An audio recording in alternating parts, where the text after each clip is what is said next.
Hello traders, welcome back to the understand market structure की इस series में।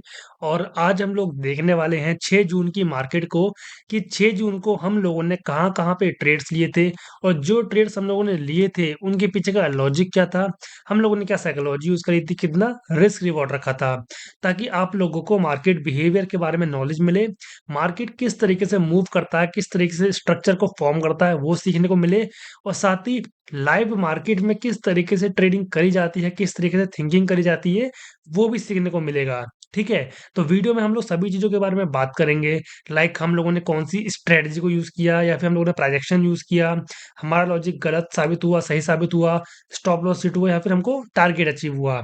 सबके बारे में बात करेंगे, तो वीडियो काफ़ी ज़्यादा इंटरेस्टिंग होगी, काफ़ी कुछ जानने को मिलेगा। एंड तक बने हैं ना, चलिए अब स्टार्ट करते हैं।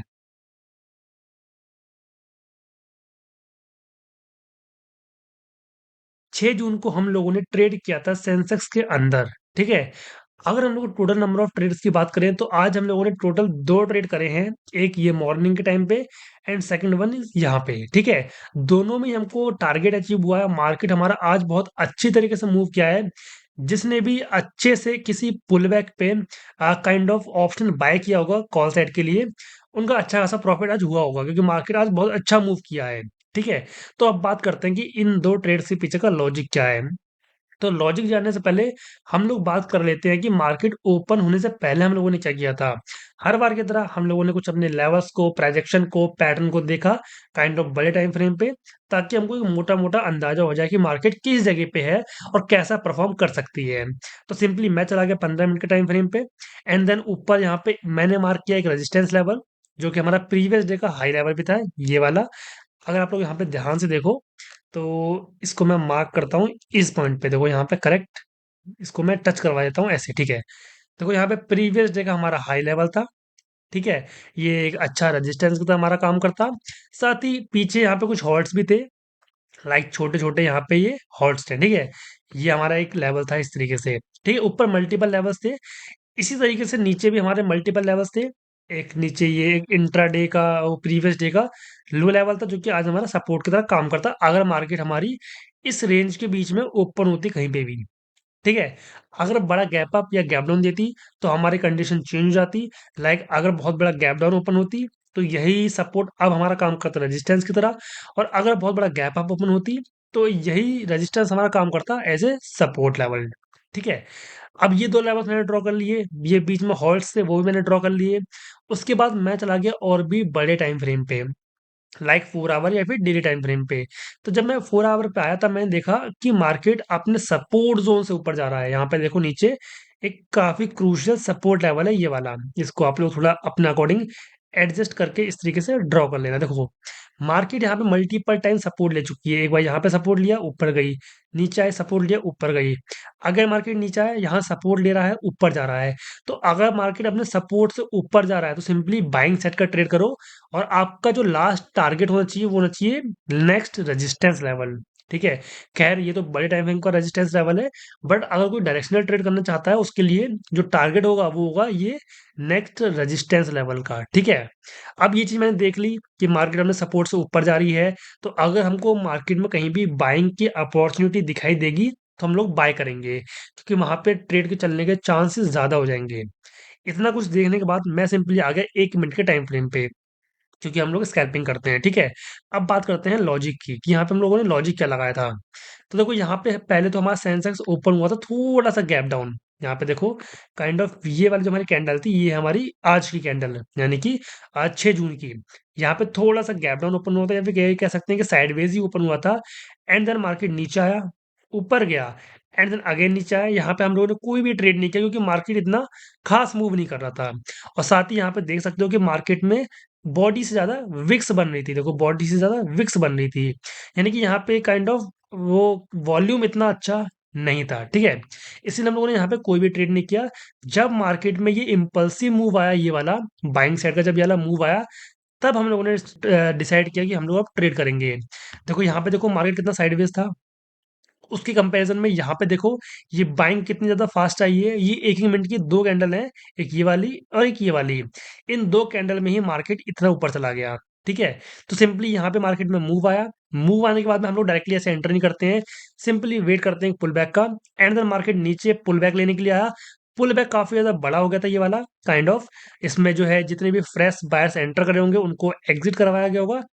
एग्ज़िट करवाने के बाद में जब मार्केट अगेन यहाँ पे पॉज़ लेना शुरू कर दिया, यहाँ पे देखो पॉज़ लेना शुरू कर दिया, देन मैंने इस हैमर कैंडल पे अपनी एंट्री बनाई। अब अगर आप लोग इसको ध्यान से देखोगे तो काइंड ऑफ ये हैमर कैंडल है, ठीक है? यहाँ पे ये हैमर टाइप की कैंडल है जो कि 9 ईएम को क्रॉस होके बन रही है, ठीक है? तो यहाँ पे एक तो अप मूव आ चुका है, ठीक है? पुल बैक टाइप का ये मूव है हमारे पास एंड देन अगेन मार्केट में ये नीचे से रिजेक्शन लेके कैंडल ऊपर क्लोज हुई है, तो हो सकता है कि मार्केट में अगेन मूव आ जाए। तो सिंपली मैंने इस कैंडल पे अपनी एंट्री बनाई थी। ऐसे मैंने रखा था इस स्विंग के नीचे, जो यहाँ पे ये स्विंग बना हुआ है हमारा, इस स्विंग के नीचे हम लोगों ने अपना स्टॉप लॉस रखा था। क्यों? क्योंकि यहीं से ही न्यू बायर्स एक्टिवेट हुए हैं। तो अगर मार्केट यहाँ से वापस अपोजिट जाता है, इस तरीके से रिवर्स होता है और इस ज़ोन के नीचे आ जाता है, तो जितने भी फ्रेश बायर्स एंटर कर रहे होंगे सभी ट्रैप हो जाएँगे, जिसकी वजह से नीचे बहुत बड़ा मूव आ जाएगा। इसीलिए मैंने अपना स्टॉप लॉस इस जगह पे रखा है। उसके बाद मैं मिनिमम काम करता हूँ 1:3 के टारगेट पे। तो यहाँ पे हम लोगों ने सेट किया 1:3 एंड देन यहाँ पे मुझे ईज़िली मेरा टारगेट अचीव भी हो गया। एंड देन मार्केट देखो कितनी तेज़ी से ऊपर की साइड में मूव कर रहा है। यहाँ पे देखो बैक टू बैक मार्केट ऊपर के साइड में मूव कर रहा है। जब मार्केट में इस वाले लेवल का देखो, ये जो रेड वाली लाइन है ये एज रेजिस्टेंस था प्रीवियस डे का हाई। जब मार्केट ने ये प्रीवियस डे का हाई ब्रेक किया, ब्रेक करने के बाद में यहाँ पे मैंने डिसाइड किया कि किसी पुल बैक पे अगेन एंट्री करूंगा, क्योंकि यहाँ पे ब्रेकआउट आया है। ऊपर से मार्केट बहुत ही ज्यादा बुलिश भी थी, तो यहाँ पे ब्रेकआउट आया, मार्केट थोड़ी देर रुका, कंसोलिडेट किया। कंसोलिडेशन करने के बाद में जब अगेन ये हाई ब्रेक हुआ, ये जो हाई लगा था, ये हाई ब्रेक हुआ, तब मैंने अपनी एंट्री बनाई। स्टॉप लॉस रखा मैंने ये कैंडल्स के लो पे, क्योंकि यहाँ पे मल्टीपल टाइम बाइंग आ रही है बार बार। तो जितने भी बायर्स होंगे उन सभी के स्टॉप लॉस इस जोन के नीचे होंगे। तो अगर ये ट्रैप होते तो साथ में हम भी ट्रैप हो जाते, जिसकी वजह से नीचे एक बहुत बड़ा मूव आ जाता। एंड देन फिर हमने रखा 1:3 का टारगेट, जो कि हमको यहाँ पे भी इजीली अचीव हो गया। और उसके बाद मार्केट थोड़ा ऊपर गया एंड देन फिर साइडवेज हो गया। तो मार्केट मॉर्निंग के टाइम पे ही, इस टाइम पे करीबन अच्छा मूव किया और इसी अच्छे मूव में हम लोगों ने 2 ट्रेड कैप्चर करे थे। एंड देन तब से हम लोग वेट ही कर रहे हैं कि मार्केट में कोई अच्छा मूव आ जाए, बट मार्केट उसके बाद साइडवेज हो गया और यहाँ पे क्लोजिंग दे दिया। ठीक है? तो आज के हमारे 2 ट्रेड थे, दोनों में हमको अच्छा टारगेट अचीव हुआ है। अब वीडियो में जाने से पहले मैं आपको एक चीज़ और बता देता हूँ कि अगर आप लोग स्कैल्पर हो, स्कैल्पिंग करते हो, तो आप लोगों को पता होगा कि स्कैल्पिंग में हमको ऑर्डर्स बहुत तेज़ी से पंच करने होते हैं।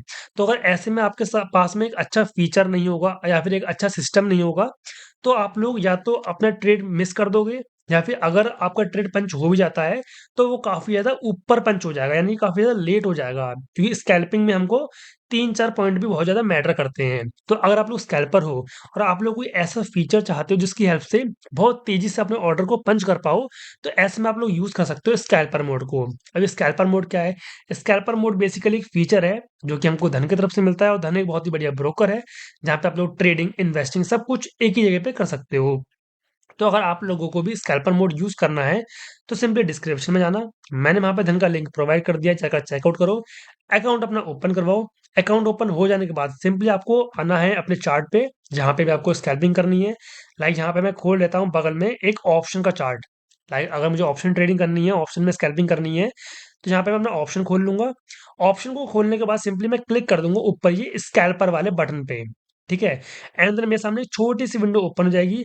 अब इस छोटी-सी विंडो से ही मैं अपने सारे स्कैल्पिंग मूव कैप्चर कर सकता हूँ। सिंपली मुझे यहाँ पे अपनी क्वांटिटी भरनी है, लाइक 1000, 2000, 10,000 इस तरीके से। मुझे कोई आइसबर्ग ऑर्डर बनाने की ज़रूरत नहीं है, स्प्लिट करने की ज़रूरत नहीं है, कुछ भी नहीं करना है। सिंपली छोटी-सी विंडो से ही मैं अपने सारे ऑर्डर्स पंच कर पाऊँगा। मुझे बाय करना है तो बाय पे क्लिक कर दूँगा, सेल करना है तो सेल पे क्लिक कर दूँगा। तो अगर आप लोगों को भी स्कैल्पर मोड यूज़ करना है, तो सिंपली डिस्क्रिप्शन में जाओ, धन का मैंने लिंक प्रोवाइड कर दिया है, अकाउंट अपना ओपन करवा लो एंड देन इसको यूज़ कर लो।